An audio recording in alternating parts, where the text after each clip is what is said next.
What happens when America's sweetheart of morning television meets a duchess who expects everyone to bow? On a bright Tuesday morning in Manhattan, the cozy set of Live with Kelly and Mark became the unlikely battleground for one of the most stunning confrontations in daytime television history. Kelly Ripa had spent over 2 decades making guests feel welcome, comfortable, and at ease. She'd interviewed presidents, movie stars, and royalty with the same warm, relatable energy that made her a household name. But she'd never encountered anyone quite like Meghan Markle, a woman who walked into the studio expecting adoration and walked out leaving chaos in her wake.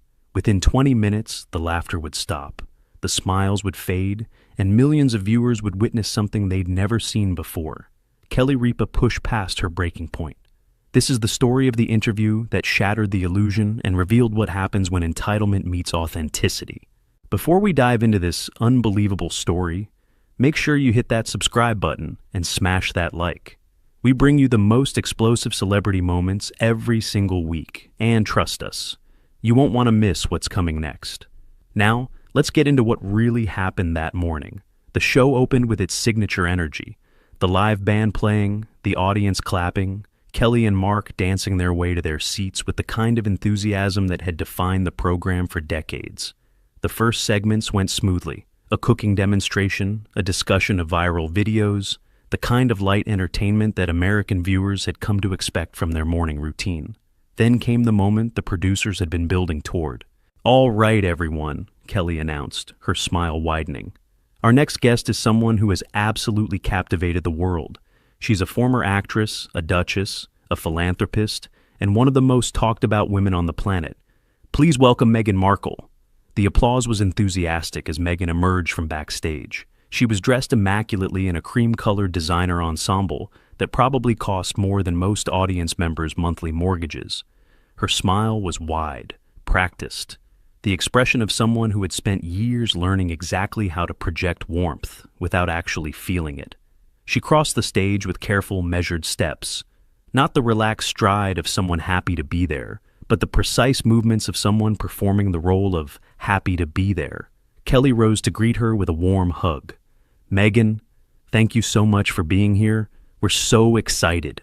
"Thank you for having me," Meghan replied. And there was something in her tone, a certain flatness beneath the pleasantries, that made Kelly's producer instincts tingle with warning. Mark offered his own greeting as everyone settled into their seats. The audience applauded again, and for a moment, everything seemed normal. It wouldn't last. "So, Meghan," Kelly began, leaning forward with genuine interest, "you've been incredibly busy. New projects, new initiatives, life in Montecito with Harry and the kids. How do you balance it all?" Meghan tilted her head in a way that somehow managed to convey both condescension and boredom simultaneously.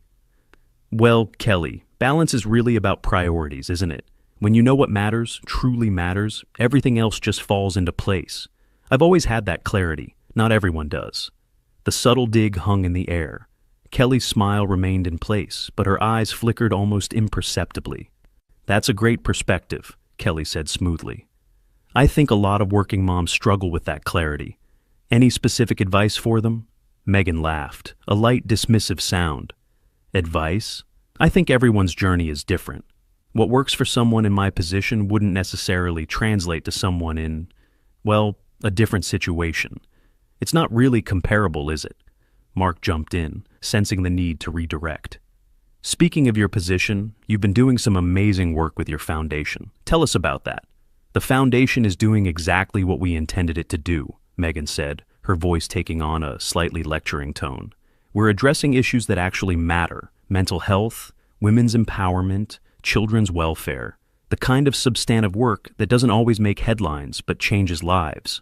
"That's wonderful," Kelly said. "Can you tell us about a specific program or initiative that you're particularly proud of?" Meghan's eyes narrowed slightly as if the question was somehow offensive. "I'm proud of all of it.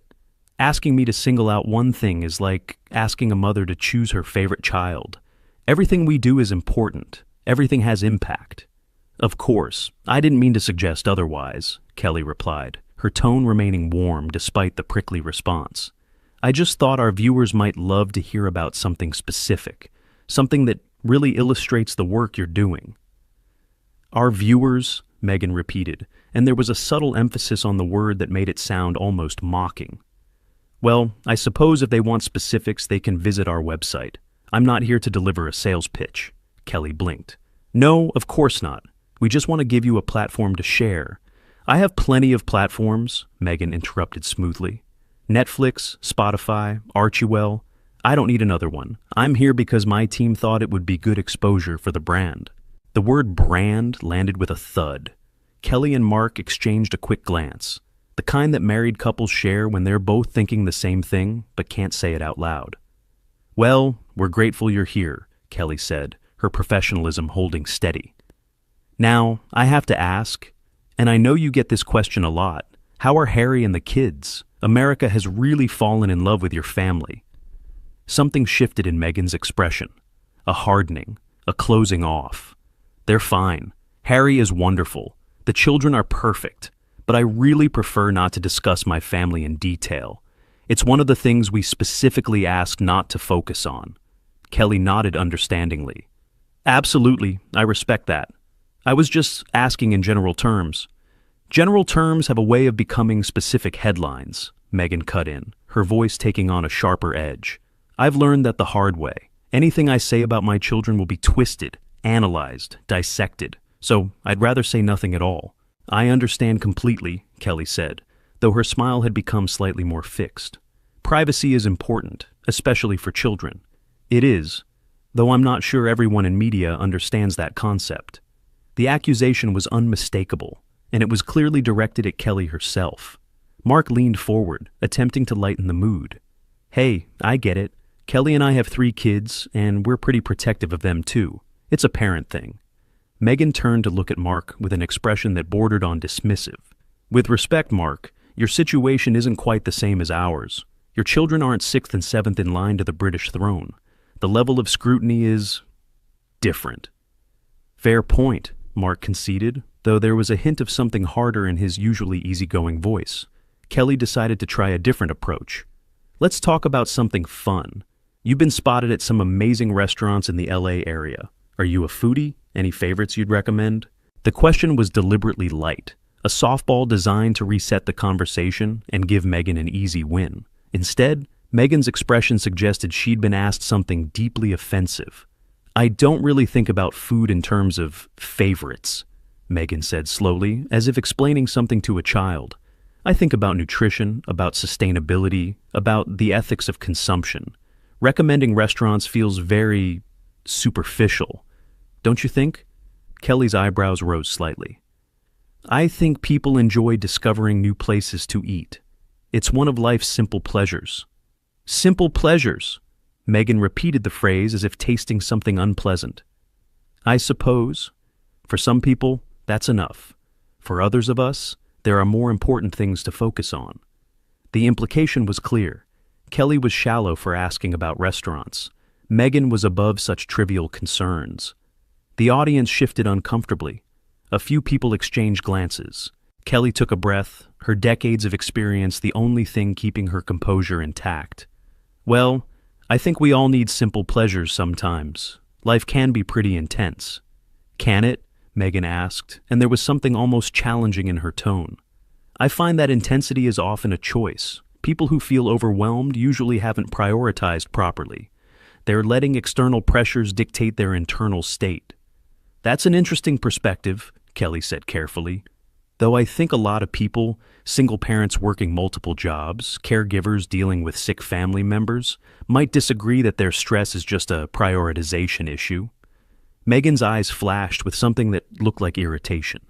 I wasn't talking about people in genuine crisis situations, Kelly. I was speaking generally. Context matters. Of course. I just wanted to make sure our viewers understood.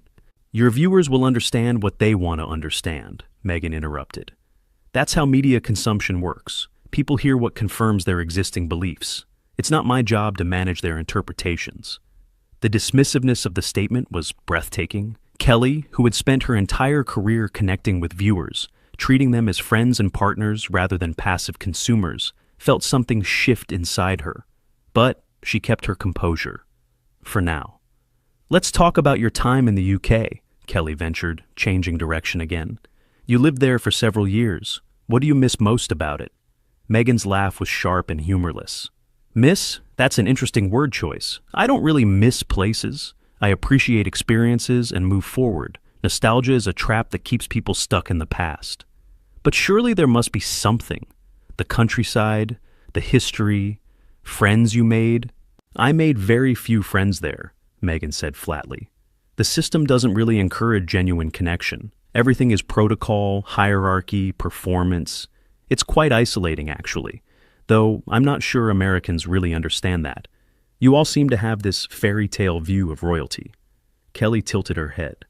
I think Americans are more sophisticated than you might give them credit for. We understand that real life isn't a fairy tale. Do you? Meghan's tone was openly skeptical now.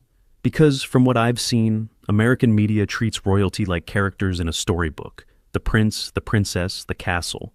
It's very simplistic. I think that's a bit unfair, Kelly replied, and there was an edge entering her voice that regular viewers would recognize as unusual. American journalists have covered the complexities of royal life quite extensively, including the challenges you've faced. Challenges I've faced, Meghan repeated, something darkening in her expression. You mean the racism, the institutional hostility, the press harassment, those challenges? All of those things, yes, and most Americans were horrified by them. Were they, or were they just entertained by the drama? Because from where I sit, it's hard to tell the difference. Mark interjected quickly. I think people genuinely sympathized with what you went through. The Oprah interview really opened a lot of eyes. Meghan turned to Mark with an expression that suggested she found his input irrelevant. The Oprah interview was necessary. It was truth-telling. But sympathy isn't the same as understanding, and understanding isn't the same as change. Nothing has actually changed. The same systems, the same tabloids, the same cruelty. It all continues. But you're in America now, Kelly pointed out gently. You've built a new life here. Isn't that a kind of change? A change for me, yes. But I was talking about systemic change, institutional change, the kind of change that actually matters in the long term. And you're working toward that through your foundation? I'm working toward that through everything I do, Meghan said. And there was a grandiosity to the statement that seemed to surprise even the audience. Every project, every appearance, every piece of content we create is designed to challenge existing power structures and elevate marginalized voices. That's admirable, Kelly said, though her tone had become more measured. Though some might say that appearing on a morning talk show isn't exactly revolutionary. The words were out before Kelly could fully consider them. A small pushback after minutes of absorbing subtle and not-so-subtle insults. But the effect on Meghan was immediate and dramatic. Excuse me? Meghan's voice dropped to something cold. What exactly are you implying? Nothing, Kelly said quickly. You just meant that what I'm doing doesn't matter, that coming here was a waste of time, that my work isn't important enough to warrant your platform.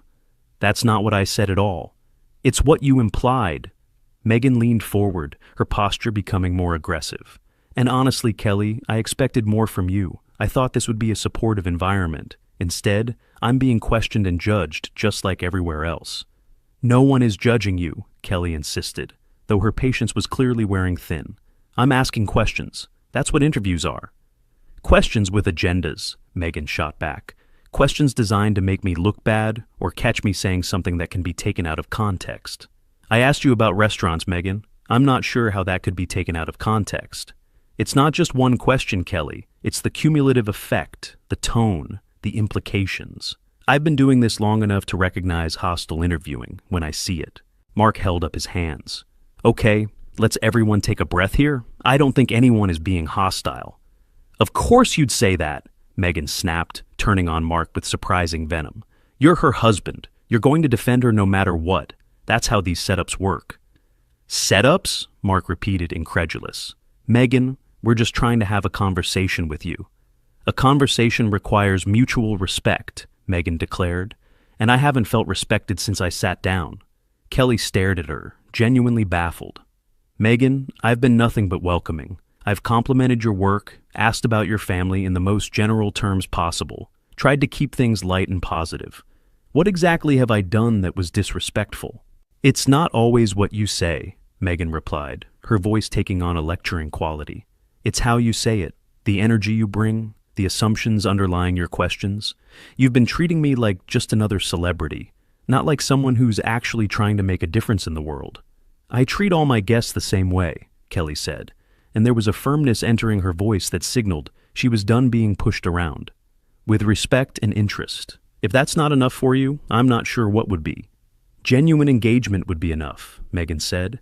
Not these surface-level questions about restaurants and balance. Not this desperate attempt to keep things light. Maybe actually asking about the issues that matter to me. I asked about your foundation, multiple times. You refused to give specifics. Because I shouldn't have to justify my work to you. The work speaks for itself. Then what do you want to talk about? Kelly asked, her frustration finally becoming visible. Because I've tried every topic I can think of, and you've shut down each one. Maybe I want to talk about why American media is so obsessed with celebrity and so disinterested in substance. Maybe I want to discuss the systemic issues facing women of color in entertainment. Maybe I want to have an actual intellectual conversation instead of this fluff. The word fluff landed like a slap. Kelly had built her career on this show, on creating a space that was warm and welcoming while still being smart and relevant. Being dismissed as fluff by someone who had accomplished far less was more than she could tolerate. You know what, Meghan? I've hosted this show for over 20 years. I've interviewed thousands of people, Nobel Prize winners, world leaders, ordinary people doing extraordinary things. And I've treated every single one of them with the same respect and curiosity. The fact that you've decided to interpret my hospitality as hostility says more about you than it does about me. The audience gasped softly. This was not the Kelly Ripa they were used to seeing, not the warm, friendly host who made everyone feel comfortable.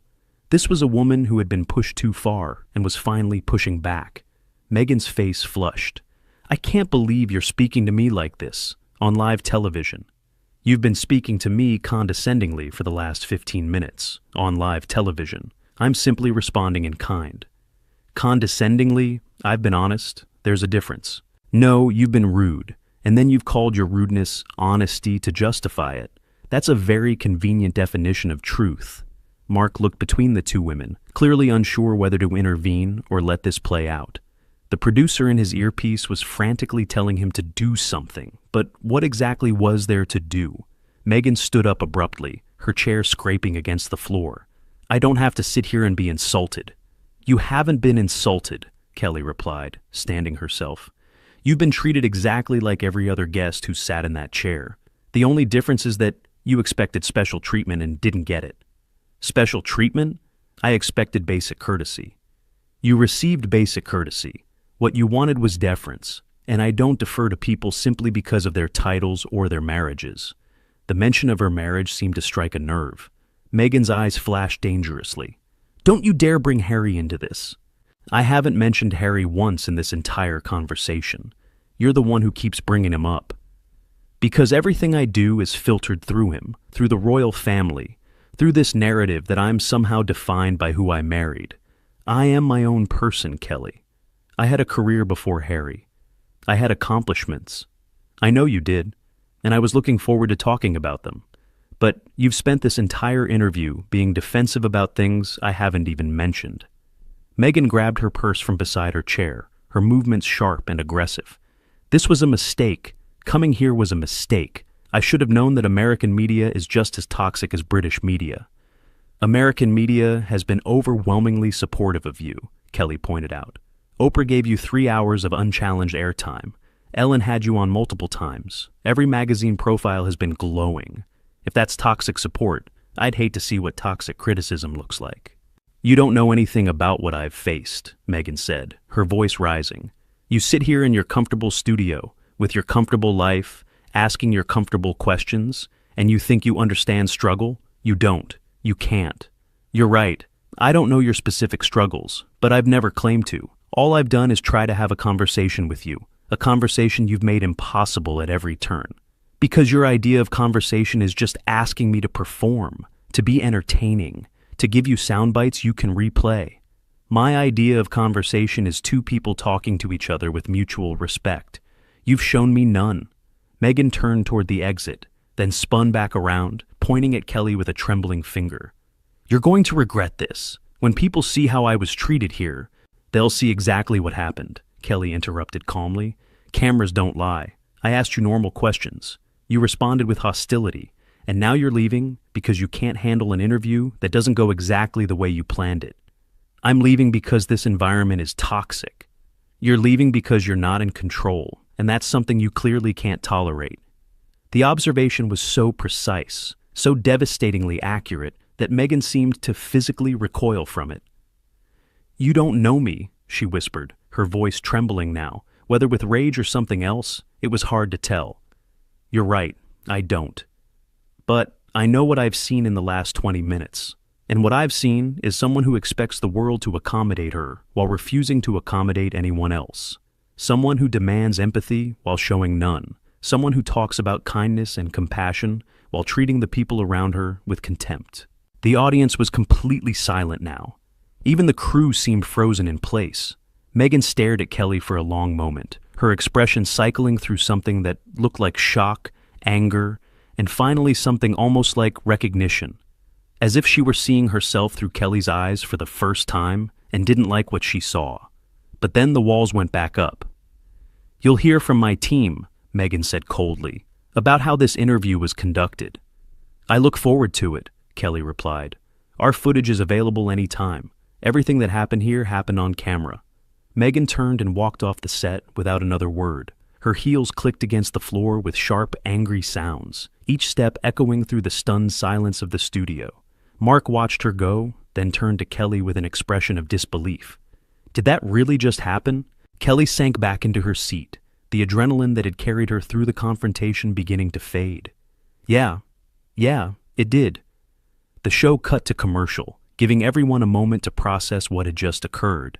Kelly sat quietly, her hands trembling slightly as the reality of the situation sank in. A producer rushed over. Kelly, are you okay? I'm fine, Kelly said, though her voice was quieter than usual. I didn't expect that. Nobody expected that, the producer agreed. She was completely out of line. I know, but I still feel... Kelly paused, searching for the right word. I feel sad, honestly. I really did want to give her a positive platform. I admire what she's tried to do with her life. I just couldn't let her walk all over me. Mark put his arm around his wife's shoulders. You didn't do anything wrong. You were patient way longer than most people would have been. Was I too harsh at the end? You were honest. There's a difference. Kelly smiled slightly at the echo of Meghan's own words. I suppose there is. When the show came back from commercial, Kelly addressed the audience directly. Well, that was unexpected, she said, managing a small smile. I want to apologize to everyone watching at home and to our studio audience. That's not the kind of interview we aim for on this show. We always want our guests to feel welcome and respected, even when things get a little intense. She paused, gathering herself. What I won't apologize for is asking questions and expecting answers. That's my job. It's what I've done for over 20 years, and I believe our viewers deserve honesty, from our guests and from us. Mark nodded beside her. We're going to move on to our next segment now, and I promise it's going to be a lot more fun. The audience laughed nervously, grateful for the break in tension. The rest of the show proceeded smoothly. A cooking segment, an interview with a genuinely delightful author, the kind of light entertainment that had made Live with Kelly and Mark a staple of American mornings. But underneath the surface normalcy, everyone knew they had witnessed something extraordinary. What do you think? Was Kelly right to push back, or should she have handled it differently? Did Meghan have legitimate concerns, or was she completely out of line? Drop your thoughts in the comments below. If you enjoyed this story, don't forget to like this video to help it reach more people.